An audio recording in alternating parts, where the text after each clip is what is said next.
Don't tell Dennis I'm in here because he might try to put me out because the fire we about to put down tonight, that's a dope thing to have. I sound so passionate about it because I am passionate about it. I'm passionate about the arts. We got an exciting show today, a phenomenal show. We're next if we're not already there. And people always come to me like, yo, your productions is crazy. I love being on set of this and the third. I know a lot of people from this area already doing big things, including myself and including all these people sitting here. You're gonna have to have me in here more. You already know, bro. It's 20 people on this set that have to be here, and you not here is making it hard on everybody else. Join us in this exclusive hour, the Actors Academy, with your host, Awsim Amin. Yo, we are back in the building for the Actors Academy podcast right here at Be More Podcast Studios. I'm excited about today's show. Oh my God, I got some real ones in the building today. Yes, sir.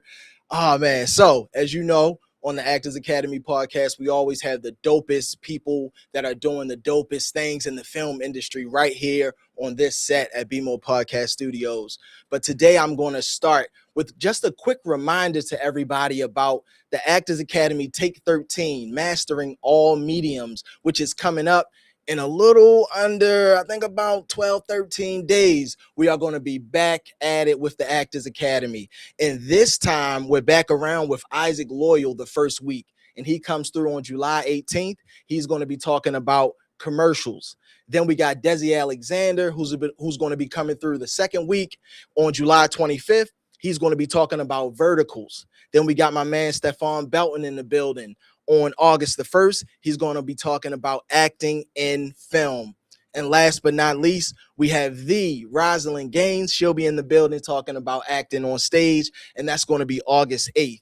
And of course, we got the Dr. Tammy Rogers as our acting coach, and it is sponsored by Tammy Rogers Industry, Be More Immortal, One World Studios, and of course, my company, Stream DMV. But I got some kind of sad news and good news about it.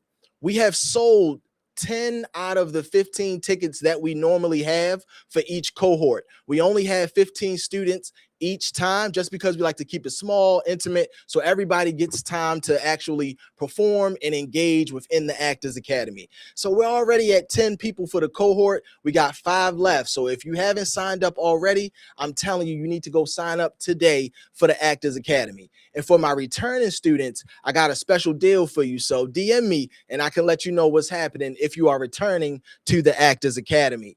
And of course, the lineup is going to be super fire with our directors. We have a fire lineup of actors who have signed up for the course. But speaking of some fire directors, you know, the Actors Academy is always about opportunity and community, right? So today, I'm going to be giving you all an opportunity to hear from some dope directors from the DMV. And I want to go through a list of I'm not going to say my top 9 directors in the DMV, but they up there. So let's bring up the list of the directors here in the DMV that are making some great moves in the film industry that you need to know. And if you don't know them, I wouldn't want to be you. All right, the first one we're going to start with is Miss Linnea Jordan of Mama D's Productions. Make sure that you follow her on Instagram, Mama D's Productions 21.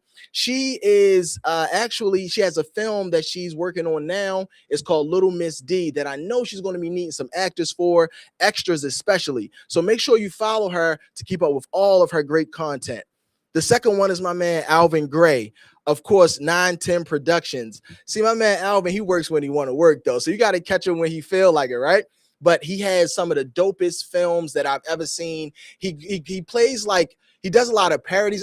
This isn't all he does, but lately he's done a lot of parody films of like different things happening in social media. So if something ignites him, he's going to come with that fire. So you want to make sure you follow him because, man, it can happen at any time. The third person I have here is my man David Lloyd Marcus of Wiseman Productions. Wiseman has a film out that they're about to actually put out called Programmed. David joined us on the podcast a few weeks ago. Anytime he casts, his projects are going to be fire. I best believe it. It's going to have a dope storyline. And please make sure you follow David at A Wiseman Production on Instagram. I put his email up there. Oh, I gave y'all too much info now. Hold on. But for him, make sure you follow him on Instagram at Wiseman Productions. But I don't think he cares about the email as well. You can send him an email, say what's up, and make sure you follow everything he's doing. The fourth person I have is my man Naim Freeman, Iron Crown Productions.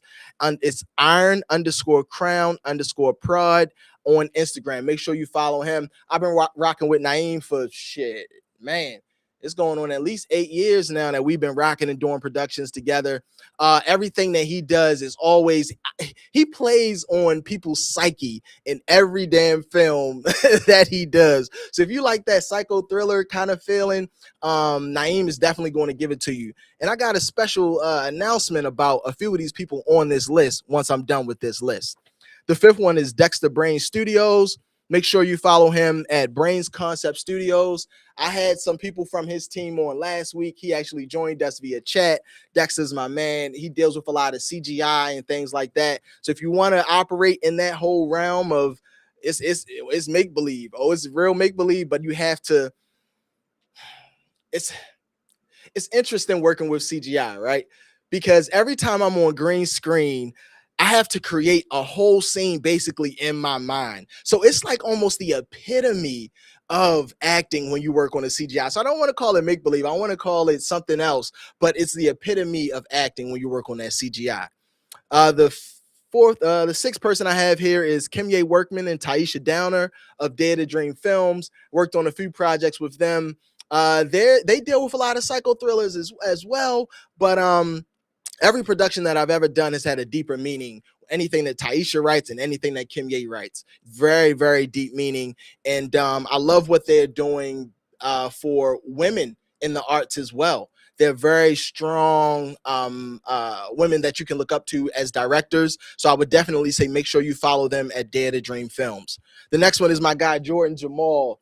Jordan Jamal Studios. It's a fresh studio, man. I went to Howard, took some classes with Jordan, and his stuff is, he loves Baltimore, man. I'll tell you that. He has a story that he just wrote and he's directing now called A Baltimore Love Story. I was actually had the honor and pleasure of being in.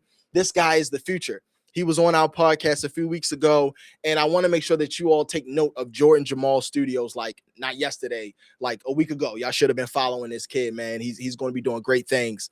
The next one is my guy, Stephone Belton, D8 Cinema. If you want cinematic anything, if you want to watch something cinematic, I'm telling you, you have to tap into everything that Stephone is doing. His shot selection, he don't work on just anybody's shit either, anybody content. Like you have to have something that really, really, really is going to move the needle to work with Stephone and D8 Cinema. I love working with him. He helped me on my film Ghosted, and he creates his own films as well. And I got another, he's one of the people I have a great announcement about once I'm done with this list. And the last one I have here is Taz Garcia from Cannon Boy Films.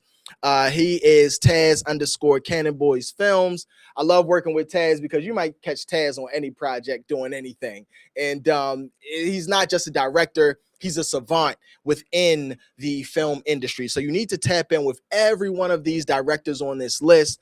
And yeah, man, I'm honored to say I know and have worked with every last one of those people on that list. The DMV has some dope things happening. And my announcement kind of now at the end of that list is that I have 3 of those directors in the building with me tonight. And they're going to be talking about their path that they took within the industry and answering some cool questions. And you know, I got them playing some games too. I can't have you on my podcast if we not play a couple games. You know what it is. So I'm going to take a quick break and we'll be right back to talk to these special guests. Hey, young world, it's your boy Craig Rhodes here at the Actors Academy podcast. Make sure y'all like, watch, and subscribe where you can only see it here at the Be More Pod Studios. All right, my name is David Lloyd Marcus here at the Actors Academy podcast at Be More Pod Studios. Make sure you check it out. Like and subscribe. Be More Pod is more than just a podcast. Be More Pod Studios is an entire network.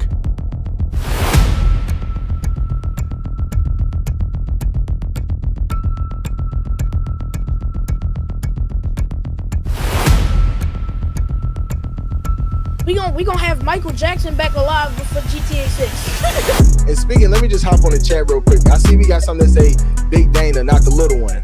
Hey sis, who that? So I got a game today. That's kind of like. Let me. I think I wrote a title for it today. Last week I had a title. This week I got. Okay, this is quite easy. It's called Finish the Line, 85 to 95 edition. All of y'all were alive during those years, weren't you? Let me see. Between 85 and 95, except for Dana. Everybody else was. So like that's like you giving a Ferrari to a 16-year-old who just got his license. I agree. You know, I want them to get the money and they deserve the money. But at the end of the day, it's just like now they just chasing the money. Now you got this news came out today that he might miss more time because the swelling, his knee is swelling. So if Durant is out, that definitely gives Lakers a little bit of an advantage, even with them missing people, because Durant is your star player on the team. So I feel like this can help the Lakers, and Luka could probably come back if they could extend this series. Be More Pod Studios. Subscribe today. All right, yo, we are back after the quick break. Welcome back to the Actors Academy podcast. I'm your host, Awsim, and I have some dope directors here with me today. So let's bring them on in. I have director Naim Freeman here. I also have director Linnea Jordan and director Stephone Belton. They are here for our director circle here at the Actors Academy. What's going on, family? How y'all feeling? What's up? Feeling good, feeling great. Okay, all right, let's get to the questions. All right, so this is like Maury Povich. So I just want to let y'all know I'm going to be asking some real deep, crazy questions. All right. No kids, so in 1998, I fathered 4 kids in 1 year. Not the father. What happened? You're not the father. All right, good. That's All good right. to know. We got that out the way. All right. All right. Let's get to the real questions, though. I love working with each and every one of you all, and I'm so honored to genuinely have y'all here on my set today for the Actors Academy podcast. But I want you all to introduce yourselves to the acting community that may not know who you are, right? So let's start with Naim. Just tell us a little bit about yourself. Okay, Naim Freeman, Iron Crown Productions. We were based. I had a studio based in Baltimore for 8 years. And I've done probably 20 projects between documentaries, did narrative work, wrote, direct, shot, edited, worked with a lot of actors in the area. Yeah, that's about it. I guess. All right, we're going to get into it more. All right, Linnea. So thank you, Awsim, for having me on the show. My name is Linnea Jordan. I am a writer, producer, director in the Baltimore, Maryland area. I've been in the industry since 2022. As far as filming, owner of Mama D's Production, Jordan Productions. And right now I'm working on probably my 10th full feature film. Nice. That's what's up. Yep. That's what's up. Thank you, Linnea. Go ahead, Steph. How you doing? Stephone from DA Cinema, based here in Baltimore, Maryland. Been in the game since about 2019. Worked on maybe 100 commercials, 7 feature films, and maybe 15 to 17 short films. That's me in a nutshell. DP, full production house, light, camera, sound, everything you need. Okay. All right. There we go. Thank you. I appreciate that. All right. So we're going to get right into the nitty gritty of it all. Okay. So Naim, as I kind of mentioned before, when I was just talking about each director and how I work with them and just how their mind works, right? Mm-hmm. You deal in a lot of like psychological thrillers. You have Gaslight. You have a new film coming out, Amnesia. And matter of fact, let's play the trailer for Amnesia before I get into it. All right, let's play the trailer and let the people see what I'm talking about. The meaning of life is to find a purpose. The purpose of life is to give him. Go to work.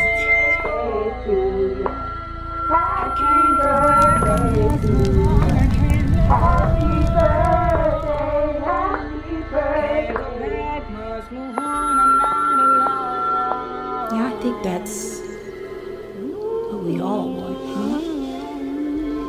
what? To be remembered, for people to know our names.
The altar is a worship experience recorded in one take, like a Sunday morning.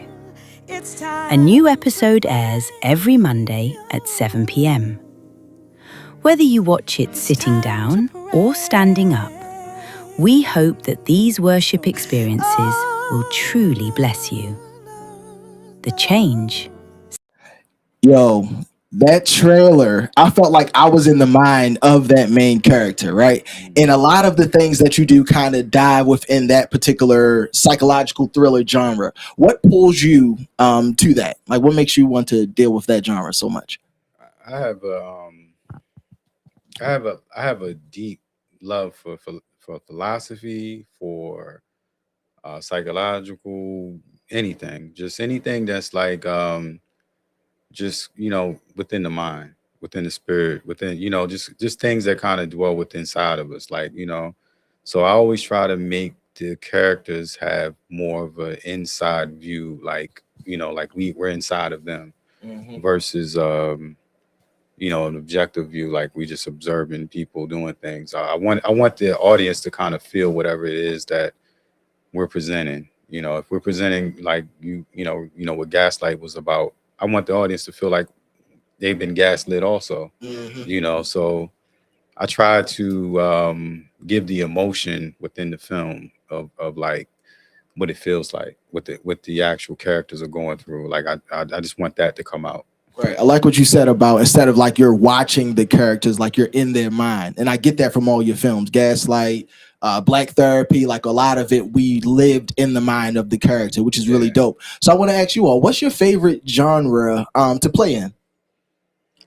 So to play in? Yeah. It's like when you're writing, when you're directing, like what's your favorite genre? Well, I think my strongest genre is drama. But my favorite, ultimately, I think, would be like faith-based. I think that's my favorite. Okay. Nice. All right. How about you, Stephone? Thrillers. You like thrillers as well? Yeah, Why thrillers. is that? I like the lighting in thrillers. I like the suspense, the music, the audio I can add in, the jump scares and things like that. So overall, thrillers. Thrillers would have to be it. Okay, all right. I could see that for both of you. I wouldn't have thought faith based when I watched the trailer for Another Holiday Hit and how that kind of hit. I was like, okay, I can see. I think this is a lane. This is a lane right here. Well, I've done so. What I do is I do a lot of different genres. I just don't stick to one. I've done comedy, which was really cool to do. I've done thriller. That's Power They Hold. I've done drama, and I've done faith-based. Okay. Yeah. Nice. And out of all of those, name me like one of the most memorable sets that you had out of like all of those different ones. Give me like one that was like, all right, that was pretty memorable. We did this, did that, something. I would say Torn, the series. I think that was one of the most memorable sets.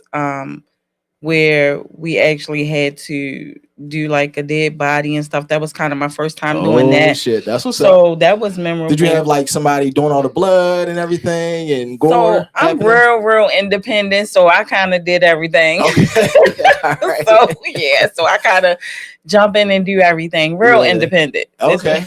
Yeah. Yeah. So I feel like that's the struggle kind of being in this particular area and like just being an upstart, that people go through. Because being on sets with Iron Crown, we were running around with the blood spray bottles, like, all right, spray, like, you know what I mean? Like it's Naim might have it and he's the director at a certain point, right? So that's definitely a part of the struggle.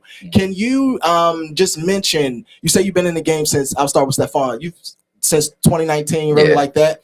What are some of the struggles that you've encountered as a director? Mostly as a DP, some of the struggles that I count as unrealistic timelines. You can't have 100-page script, but you don't want to get it done in 5 days. So that's just unrealistic timelines. That's the hardest part. And even when you push these timelines, once you don't make it the first day, you're going to be behind the rest of the set. So it's always good to have a buffer for what you plan to shoot. Okay, what you got now?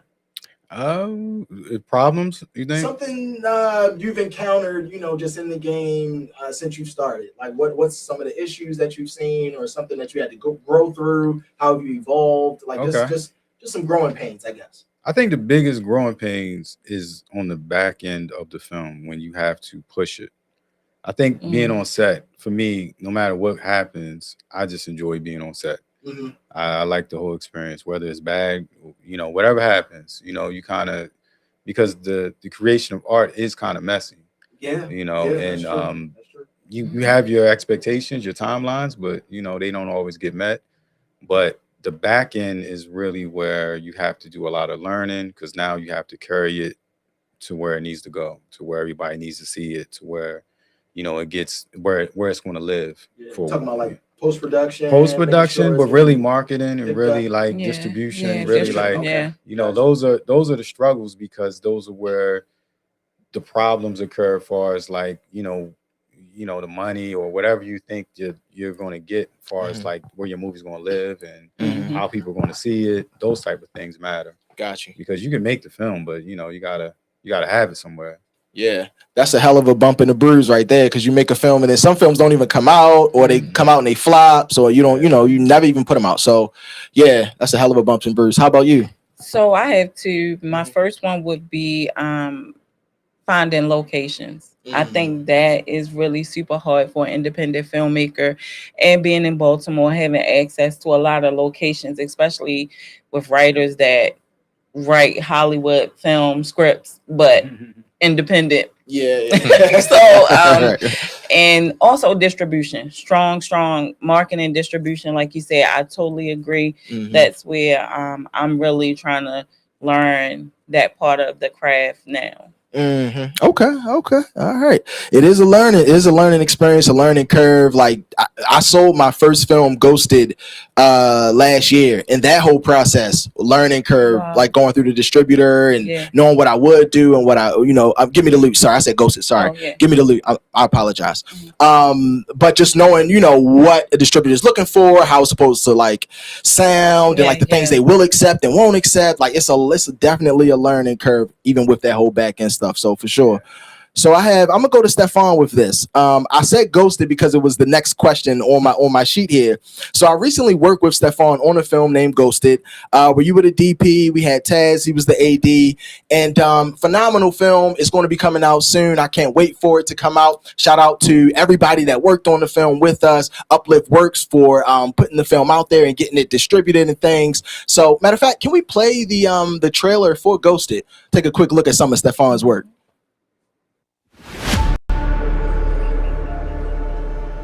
Hey man, I don't mean to bother you, but I'm looking for someone. Arnell? How could I forget Arnell? I used to ghost women because I didn't trust anybody. Good morning. Good morning. Papi Chulo with the good looks, nice car, nice job. What are you lacking? Good morning, Councilman Blake speaking. What's missing? Thought if they stayed long enough, they know too much. So tell me, do you come here often? Not dark secrets, just me. All of me. The parts I don't show. Yeah, let me get a large coffee, 2 creams, 3 sugars. Would you like a side of charm with that? What's that, a ghost? Well, you never told me your name. I like popping in when I wanted something. And disappearing when I didn't. Fucking man. Arnell! I never want to see you ever again in my life. Never know what I'll do. Damn, girl. Are you all right? And then, I got exactly what I deserved.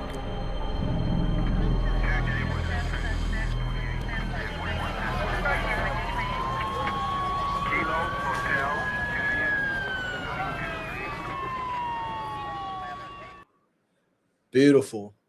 That's all I can say. I'm looking at that, man. I remember those nights we were out there just working and just trying to get the right shots. And it was such a pleasure working with Stephone, man. And I tell people all the time, it's literally probably 3 DPs, and I work with plenty in the city. It's about 3 DPs that I would work with anytime, hands down. We're going to get this work because I know the passion that he brings to his projects, right? And he was a DP on the project, but he felt he was more of a director. Like, we bounced ideas off of each other. It was such a good production, man. So I want to ask, like, where do you get your inspiration from? Like, I know you produce films of your own and things like that. Do you like watch the news and say, oh, okay, all right, this will be something good to shoot? Or do you, like, when you read a project, like, what are you looking for when you decide, hey, I'm going to take on a project? Because I know you don't take on just anything, bro. Like, we talked about this shit for almost a year before we even decided to really take that on, right? So what's your process when, like, deciding or creating the film? My process really is it a realistic project? That's going to be based on locations. I'm not going to take on a bank robbery project. You don't have a bank, you don't got a vault, you ain't got an armored truck. So if you only got your grandmother house, your car, and a place that you rent out, and your story is geared to that, long as I can make everything look good and the story's good, then I'll take that on. So you have to be realistic with your time frame, your locations, your budget. Everything has to be fall into play. And then also on a post, I need to know, like, how you plan to edit it, because I've been in situations and seen situations where you have a good shots, but you have a bad editor, and then that could take away from your whole movie, and then everything gets placed on the DP. Oh, the DP. They don't think about the colorists. People don't think about who cut up the shots. They don't even think about mixing the audio correctly sometimes. So I need to know what's all that going to be in place before I take on a project. Okay. All right. Do you look at or consider who's acting in the project, or do you care more about the back end nuances, production side, compared to, like, the acting side? Because with this project, we had Ray J on that joint, we had Tasha K on that joint, so it's a lot of different personalities, to bring together. So do you look at that part of it, or you just like, we're gonna shoot this and we're gonna make it hot regardless? Well, as the DP, it's not my responsibility to look at that acting side, because the director is going to take that. Okay. So I focus more on the shots. Okay. Sometimes I zone out. I don't even hear what they're saying. I just make sure it looks good. Got you. And then let someone who's better than me at being a director do the emotional part. Okay. Nice. Now, if something's completely wrong, I step in and be like, hey, cut. But unless something's completely wrong, I'm not going to say nothing. Okay. I'm going to stay in my DP place. Yeah. Okay. So since bringing up working with a celebrity, we're going to make it a little spicy now. You've worked with some celebrities as well with your films, and I really enjoyed the trailer for Streetways, because I didn't really take in that Trey Chaney was in that joint, and I'm looking like, oh, okay, cool. It's Baltimore, man. Everybody loved Trey. Can we play the trailer for her new movie, Streetways? We'll get into this.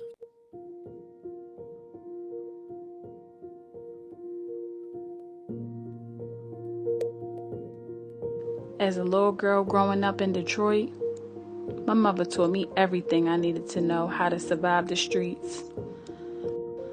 Lessons wrapped in love, warnings laced with truth, and loyalty replaced with pain. But when I moved to Baltimore, those lessons weren't just advice anymore. They became a way of life. Yeah, let me introduce you. This is my cousin Waynetta. Well, we call her Waves. She will be staying with us for a while. And if I had a crystal ball back then, I plan on taking advantage of it. maybe I could have seen how that little girl would one day become Streetways. What happened last night with my cousin? She ain't told me. Go ahead.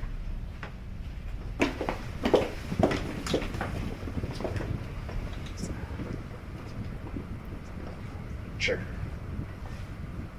On the boss. What's going on? Fuck. The police behind us. Be cool, don't say shit. Then they just come. What the fuck happened?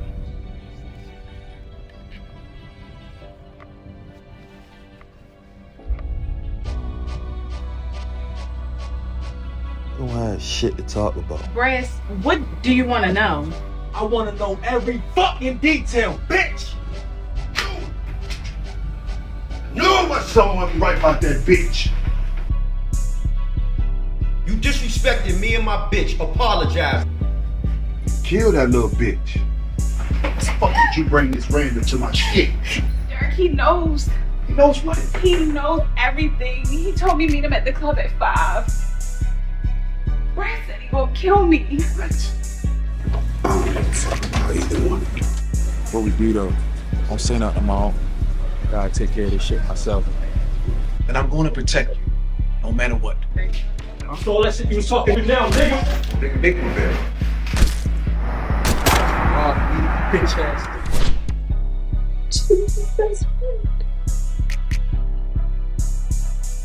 You know who the fuck I am?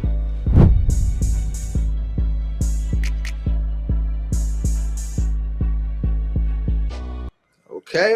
I like that a lot. Thanks. I appreciate the editing. I was asking a few questions about it, but the coloring was cool. You said you and your husband kind of do the work together and things like that. That's really dope. Yeah. And I see you had some heavy hitters on your set. Yeah. So the Detroit-based guy, and I know you had to like fly people in probably and work on some different details on the back end.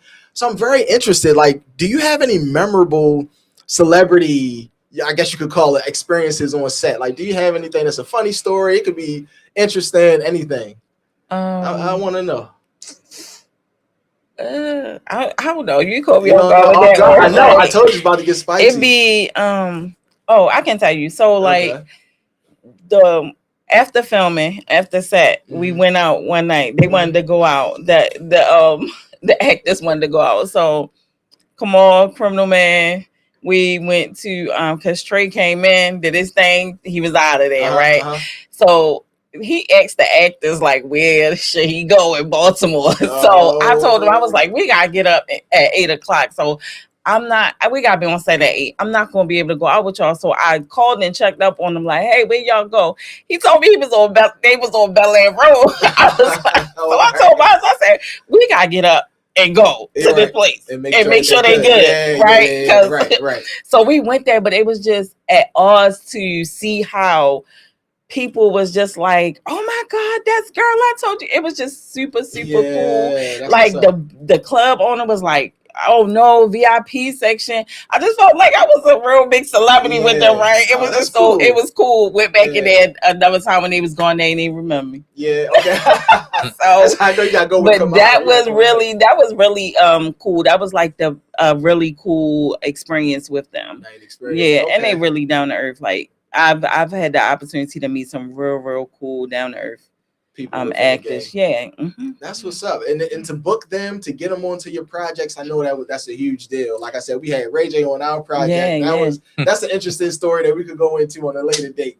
But for now, I appreciate that feedback, because I really think that once celebrities start to come to the DMV a little bit more and start to really engage in our projects, we are the next ones up. Like it's not even a question or in between. I was in Miami for ABFF, and they had a whole panel called DC the next thing or something like that, where they had a panel of people from the DC area talking about all the stuff that we're doing here now, and from the DMV area, all the stuff we're doing here now.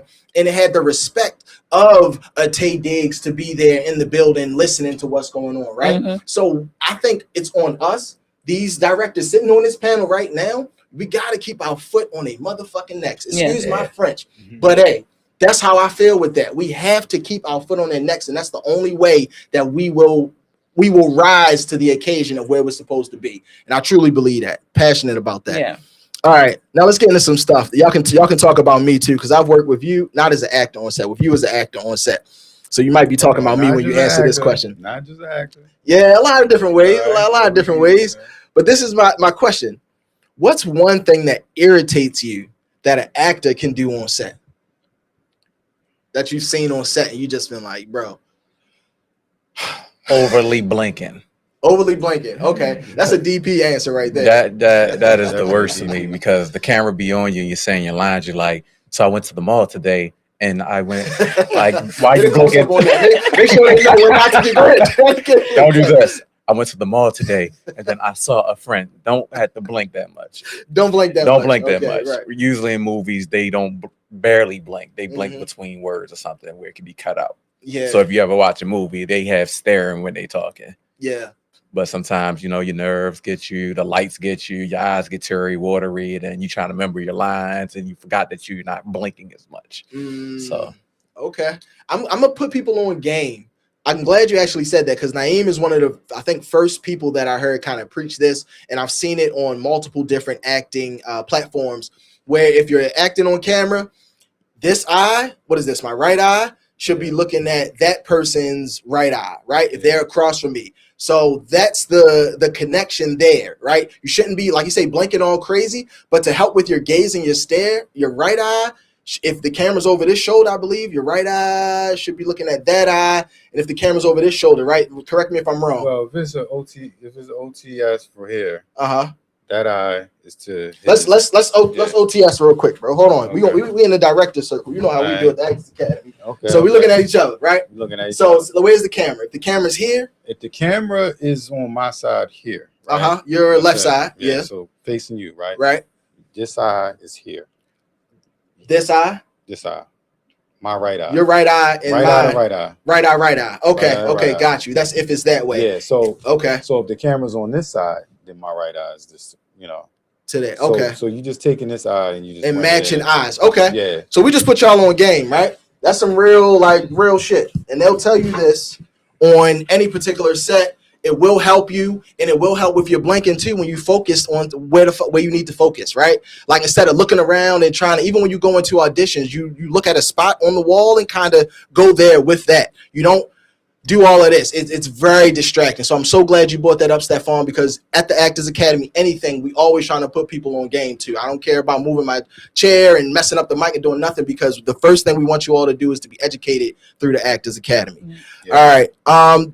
My next question, we're about to wrap it up shortly. Say one on that. Can I say go ahead, please. Follow up on his? Yeah.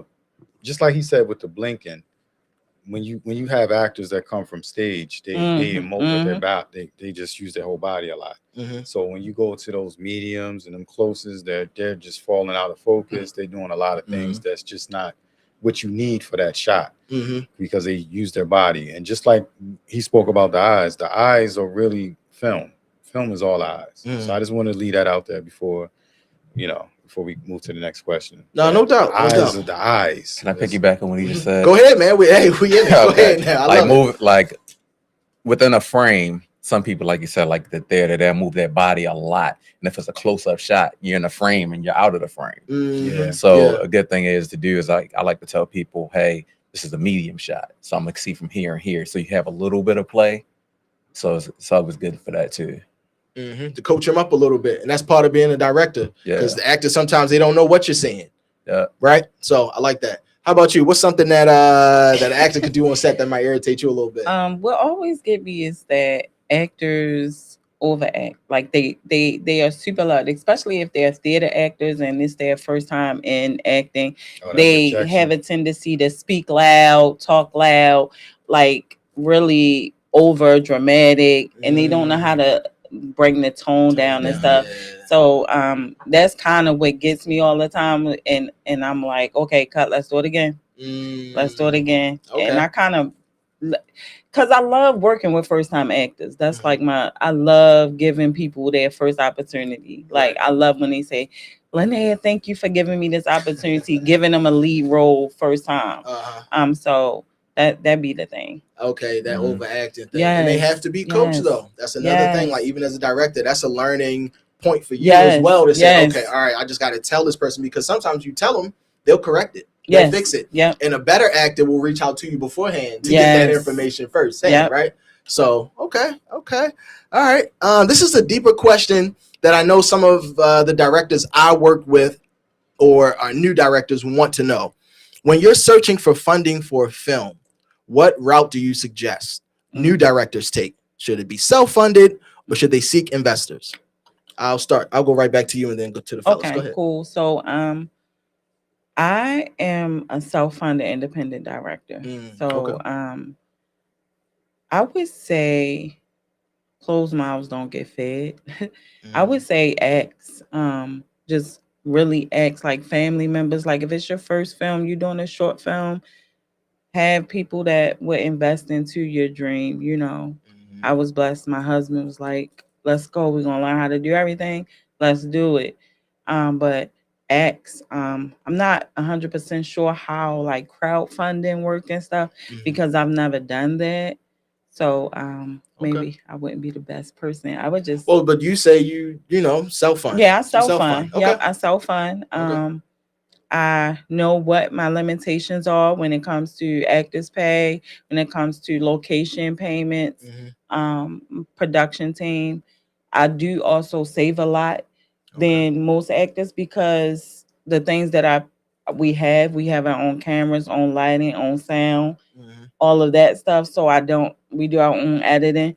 So I don't have to really put that in my budget. Okay. So Got you. yeah. Okay. Self-funded with that. Okay. How about you, Steph? What do you suggest? I would suggest self-funding. Okay. So, and just waiting till you have the funds because you don't have to shoot a project next week. Right. No one knows your vision but you. So if you have to wait 6 months out until you have the budget to shoot a project correctly, then I would suggest that way. Okay. Looking out for investors, it's a good idea too, but it just depends on how close you are to your project. So as a first-time filmmaker, I would try to self-fund it. You don't have to write a Hollywood script. Just write something to get you out there because your first film is never your best film, just like your first apartment is never your best apartment. So that's how I look at it. Okay. Self-funded. Okay. How about you? So I would agree with everyone on the self-funding. Mainly, I have a theory for that I try to give to people when they actually are looking for money, and I would say, look at it like you're starting a construction company and you go to your family and you want to work on their house, but you never worked on anybody's house, and you want them to pay you too. So it's like, hey, uncle, I want to do your roof, but you never did anyone's roof, but you want money for that. So you have to understand that most people respond to how whatever you're doing is validated by the system that you're in. So if you're a contractor, carpenter, and people are booking you to do carpentry, you're more likely to get someone to say, hey, can you build a house? But if you're a carpenter that just got out of carpenter, whatever, and you want to build a house, but you say, hey, uncle, can you give me money? I have this house I want to build, and it's a dream house. I never seen you build a house. Right. So why would I build a shed, build something, whatever you're building, then people can understand that you have some passion. A finished product is just way better than an idea. So whatever you're doing, make something. Self-funded. Sounds like the way to go for the first film. All right. So I got 2 more questions, and then we're going to wrap this part of the segment up. I think y'all kind of answered that one. So I'm gonna just leave it at this one. What's one piece of advice that you would give a new director working on his first film? Like what do you think needs to go into like a director's starter pack? For me, that'd be building your relationship with a DP. Okay. Your DP is really in charge of your visuals and you're in charge of the story. So building that relationship and bond together, he or she may have ideas that you may not have. Okay. They're not making changes to your story. They're just making changes visually to it to make it be better.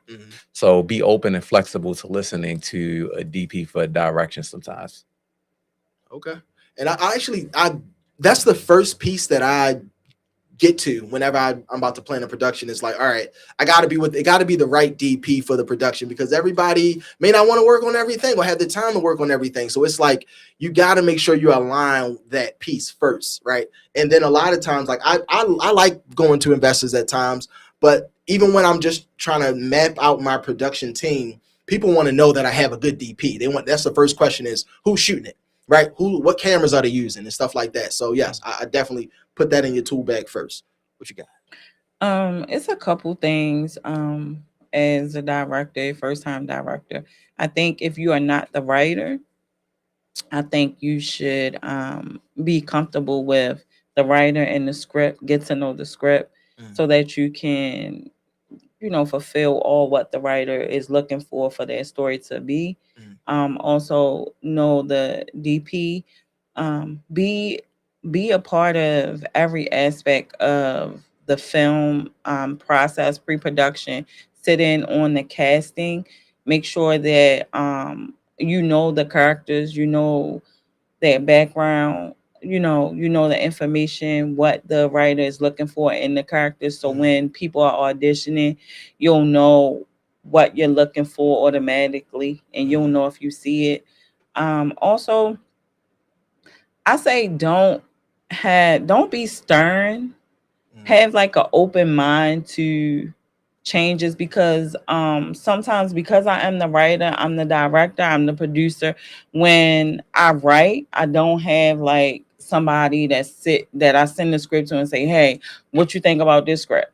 I really don't have to do that, because I do my casting, I do my filming and funding. So it's like I write it, me and my husband look it over, but have an open mind, because sometimes actors' ideas, like the dialect, like sometimes I write, but I write different than how I want them to really say it. Okay. So like sometimes they'll say, hey, is it okay if I say it like this? What you think? And I'll be like, yeah, you know what? It sounds so much better so have like an open mind when the actor is acting. Don't just be so like, no, this is how we want it done. And have an open mind. Have an open mind. Yeah. Okay. Like that. Cool. Last but not least.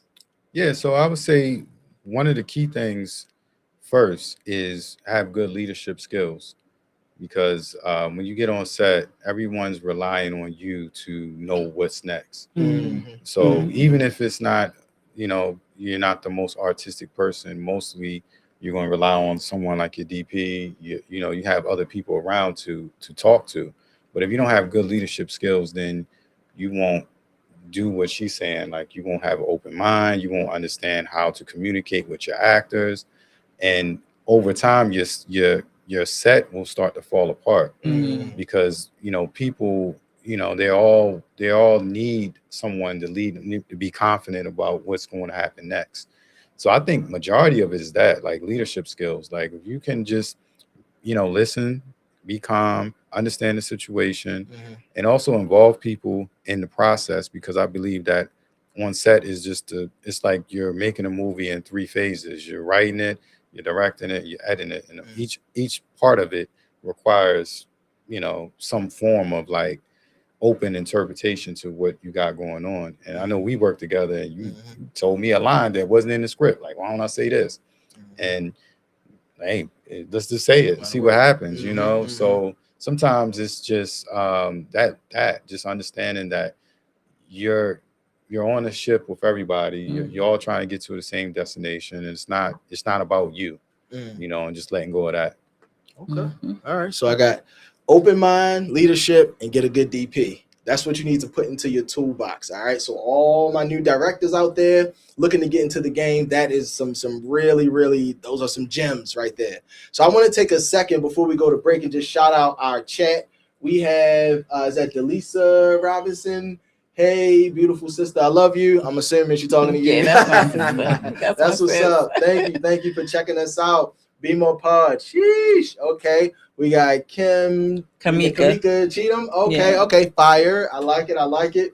And we have a special guest in the building tonight. Janae is in the building with us. She is an actor that has come through the Actors Academy before. I put a post out saying, yo, if some actors want to pull up, meet some dope directors. She pulled up tonight, and I'm telling you, you need to take advantage of the connections when they're given to you. She is taking advantage of a connection right now, and it's going to work out beautifully for her, right? Because I can't stress it enough. You got to be in the places to get the gigs, to get the things, to know the people. You got to be here. So I appreciate Janae for pulling up tonight and being here, being present, and wanting to be great within this industry, within this craft. That takes a lot. You got to show up. You should speak more to that too. Yeah, because most of it is being present. I mean, casting isn't just about showing up to auditions. It's being where you can be seen and talk, networking. Yep. Because, like you said, she's here, and that's proving one thing to a director right there. They know you're gonna show up. That's facts, right? Definitely. So let us go ahead and go to our second break. This has been an amazing talk, man. Y'all feeding my soul right now, man. We we about to do some shit in the DMV. I'm telling y'all for sure. But let's go to break for now, and then I'll come back. You know I got a game for these guys here, so we'll be right back. Be More Pod is more than just a podcast. Be More Pod Studios is an entire network.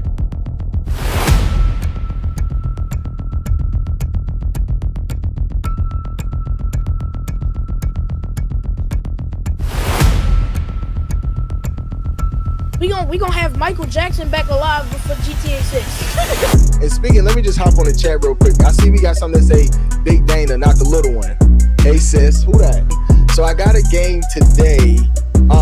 That's kind of like. Let me. I think I wrote a title for it today. Last week I had a title. This week I got. Okay, this is quite easy. It's called Finish the Line. 85 to 95 edition. All of y'all were alive during those years, weren't you? Between 85 and 95. Except for Dana. Everybody else was like, that's like you giving a Ferrari to a 16-year-old who just got his license. I agree. You know, I want them to get the money, and they deserve the money. But at the end of the day, it's just like, now they just chasing the money. Now you got this. News came out today that he might miss more time because his knee is swelling. So if Durant is out, that definitely gives Lakers a little bit of an advantage, even with them missing people, because Durant is your star player on the team. So I feel like this can help the Lakers, and Luka could probably come back if they could extend this series. Be More Pod Studios. Subscribe today. All right, we are back for the best part of the Actors Academy podcast. This is the game show version of the podcast. Now, I don't know if I fully thought this thing through with the game show today, but we're going to try it. We're going to make it fun. But everybody in the chat can also play the game as well. But this is our Jeopardy Rebus edition, okay? So we're going to show the slide, and you have to guess the movie. But they think they know the answer, but there's actually a backup question if you get it right. So if you don't get it right, then you lose the whole point anyway. So I ain't even tell you about this. All right, let's get it. So let's put up the first slide, and you have to guess what movie this is. Love and Basketball. Hold on. When you gonna say go? Because that was the it popped up. It popped up. So she said Love and Basketball. Now, okay. I'm going to ask, what year did Love and Basketball come out? I told you. That's what gets you the points. If you can't guess the year. Oh, my goodness. See, I'm not a year person. So I'm going to say 1994. Totally wrong. Okay. Love and Basketball did not come out in 94. They can let them steal It's not. No. What is it? 99. 99. I don't even know the answer, but that sounds more. That sounds more real. I was thinking 98. We're gonna look it up. It was. Can y'all look it up for me back there real quick, and we'll come back to that one because she saw the answer, so I had to go to that. I had to go to something else. I would have to say we're gonna figure it out. I would have to say that came out in like 98. But let's go to the next one while she's on her phone. Y'all might get this one. Hold on. Go. Go to the next one, please. Go to the next one.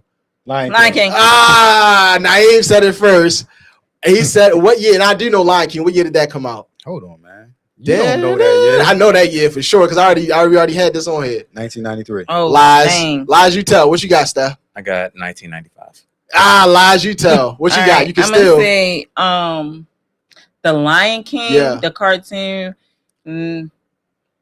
1997. 94. Damn. Right in the middle of both of y'all. Yeah, The Lion King came out in 94. It was in Love and theaters in Basketball 95. was 2000. Oh, it was 2000. So nobody got Love and Basketball. I got close like the price. No, I ain't no prices right. Yeah. Jeopardy, you either got it or you don't. All right. So no there. What's the second one? Lion King. Did anybody say 94? Nope. Nobody got. See? All right. Let's go to the next one. Go to the next one. Let's see. School Days. Oh, yo, you nice. Are you looking at? Hold on. You good? No, okay. All right. What year did School Days come out? Was that like 80? Jeanette, can you help us with the Google real quick for these joints? Cause was that tell me, cause I know School Days. 89? You close, but no cigar. Oh. What you got, Steph? I got 87. 88. I think it was 88. It was 88. Naim got a point. No, it was 88. I knew it was 88. Yeah, It was shot in 87. It was shot. Right. It was released. I go off DVDs. Right. That's a DP for you, bro. I It get half definitely a was shot point. 87. I get half a For which point one? for guessing For which it. one? No, you got no. You got to get the. All right, let's go to the next one. Let's see what we got. We only got a few more left. Ooh. Why did I get married? Ooh, why did I get married? What year did Why Did I Get Married come out? I think I know this one too. 2005. 05. No, she would tell us what you got. 03. 03? No. I'm gonna go with 99. Ooh, no. What was it? 07. 07. All right, I'm getting y'all with these. I love it. All right, next one. Go. Game of Thrones. Game of Thrones. When did Game of Thrones start? When did that series start? This is a little bit recent too. Somebody got this one. I ain't the only one with a point as of right now. Game of Thrones. 2019. 2019. Okay. 2016. 16. No. I'm gonna say 2015. No. What you got? 2011. Game of Thrones. Okay, we got 2 more left. Let's go. What we got? Scary movie. Scary movie. Okay. All right. What you got? Steph, I'm never taking you on Jeopardy ever. Scary movie. I'll tell you the year it was shot in. Yeah, right. We had to. Scary movie. Original one? The original Scary Movie. What you got? What year? I'm gonna say 05. Ooh. Again. No. Whoa. What you got? Go ahead. I'm gonna let Steph go. Go ahead. I'm gonna say like 01. What you got? Original Scary Movie. Maybe 98. Ooh, 2000. It was 2000. Ooh. 01. It should be the closest. All right. Once again, it was a year before it was shot. In Okay. 2000. I don't know. Steph might be winning. Let me. They might have shot it in 5 months though. The last one is Players Club. Dang. All right. What year? Players Club. I got to answer that? Yeah, what year? Shot damn. I think I know this year too because I watched that movie a million times. 99. Nope. I'm gonna go with 97. Nope. 96. 98. 98. Yes. Okay. So once again, it was shot in 97. I'm Oh, always okay. a year behind. You always. So I feel like Linnea kind of won because she I knew feel like all I the kinda Rebuses, won. but she didn't because she didn't know no years. No. So this gotta end in like a draw. Just a right. It's Just a draw. It's a okay. rapid fire one. Everybody. Rock, paper, scissors. So one thing I do know is that I'm whatever year Stephone says, I'm gonna do the year after. Yeah. That's what I we should let do. him go first. Exactly. Those are the DP years. Thank you, Janae, for telling us all of those years. I thank you for being a part. Yo, that was cool. That was fun. It looked like it got your minds moving. And that's what I wanted to do with that game as like directors. Because every director I know loves to be paused, but mentally stimulated. Like, I don't know no director that's like you really want to you want to rack your brain because that's literally what kind of being a director is. You rack your brain for months and months and months before, during, and after a project. So thank you for being a part of my first director circle. Yeah, I appreciate y'all. Let everybody know as we wrap up, how can you be followed? What's your Instagram handle? And I'll start with Naim. Go ahead. Okay. So Instagram, iron_crown_PROD at that's Instagram. And I have Iron Crown Productions, my YouTube page. I have amnesia_movie for the movie page for Amnesia also. All right, cool. Go ahead, Linnea. So you can follow me on Facebook. My name Linnea Jordan. On Instagram, Linnea Jordan. Business page, Mama D's Production 21 on Instagram, Mama D's Production on Facebook. And my films, that's on Tubi. You can just look up my name, Linnea Jordan, and all of the films will come up. Okay. All right, there we go. You can follow me on IG at D8 Cinema, and the business page is d8-cinemas.com. All right, that's what's up. That's what's up. So I just want to say thank you one more time to our directors today, Naim. We have Linnea, and then we also have Stephone in the building. We talked about some dope things happening, just being a director within the DMV. We got our brains moving a little bit with the game at the end, and I really want you all today to just take the nuggets that they talked about and use them because they've been through the fire.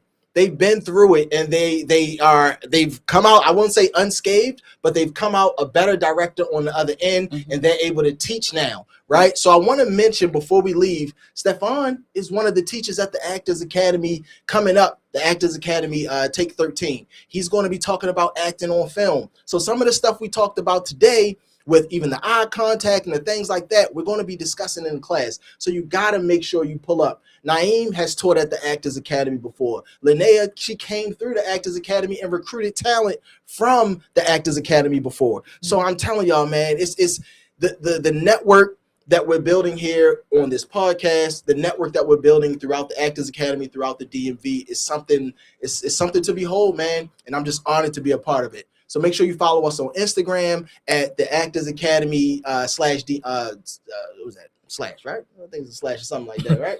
The Actors Academy /DMV. And then also on Facebook, it's the Actors Academy Baltimore. Every time I'm on at the end of the show, I always mess it up because I don't know why I got DMV one and Baltimore for the other. I'll fix it one day. But for now, just follow me, follow Actors Academy, and make sure that you all pull up for the Actors Academy Take 13 starting in 2 weeks. And I'll see you all when I see you at the top. Peace.